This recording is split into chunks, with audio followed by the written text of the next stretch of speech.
На 19 май 1953 година, в 5 часа сутринта, в района на Якъв-Лед, Невада, е извършен един от серията ядрени тестове под кодовото име Upshot Knoll.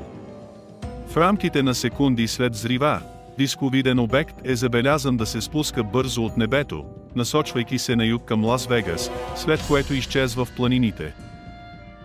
Само 2 дни след това събитие, правителствени служители тайно събират екип от учени за необичайна задача – разследване на катастрофата на неидентифициран летящ обект в покрайнините на Кингман, Аризона, град, разположен на 175 мили южно от ядреното тестово място.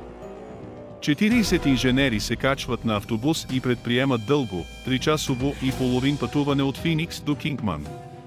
Когато пристигат, е нощ. There were 40 engineers that boarded a bus and they took a long 3.5-hour ride from Phoenix to Kingman. Военна полиция охранява всички ъгли на мястото на катастрофата. Там те откриват 4.0 футов, около 12 метра, дисковиден летателен апарат, който е напълно непокътнат, без нито една дръскотина. С него са свързани 4 същества, а в последствие апаратът и извънземните са транспортирани до Бруем Лейк, зоната на база, зона 51, в Невада, когато тя все още е била в ранния си етап на изграждане. Заради отдалеченото си местоположение в средата на пустинята, именно там е изграден обектът, който по-късно става известен като Зона 51. Скрито в пръстен от планини дълбоко в пустинята на Невада, Зона 51 е строго секретна военна база, за която отдавна се носят слухове, че съхранява доказателства за извънземни технологии.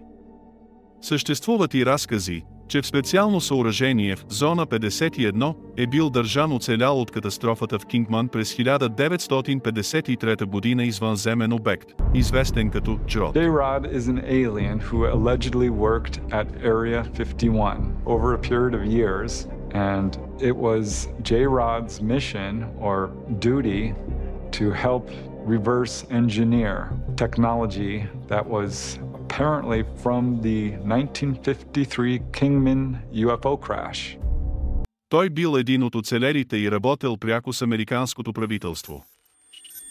Капитан Бил Юхоус, бивш пилот на военноморските сили, който по-късно работи за военновъздушните сили на САЩ, извършвайки експериментални тестове на въздухоплавателни средства, е назначен в Зона 51 през 60-те години.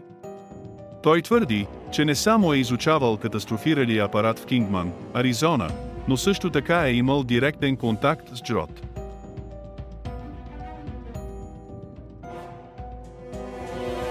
We had a long period of introduction into meeting, in an alien.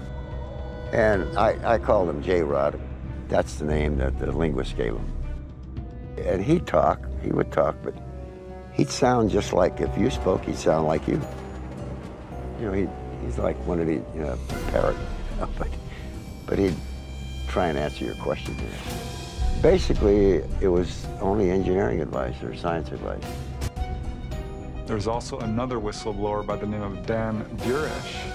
And Dan Burish said that he was hired as a microbiologist to basically care for J-Rod, ensuring that he remained healthy. And this went on for years and years and years.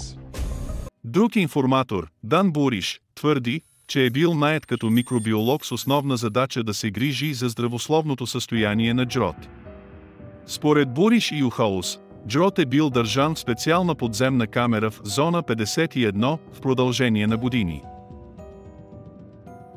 There's a lot of stories that we've worked with the aliens at Area 51, or some say at a base nearby, kind of in the desert out there. And we've been working with them in underground labs, and they have been sharing information for us to enhance our technologies.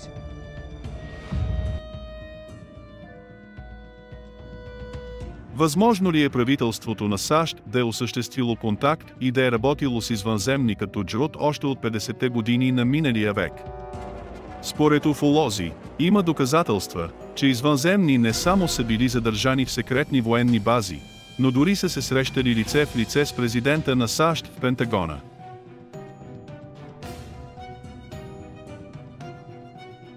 Препоръчваме ви да посетите уебсайта ни. Абонирайте се. Безплатно е!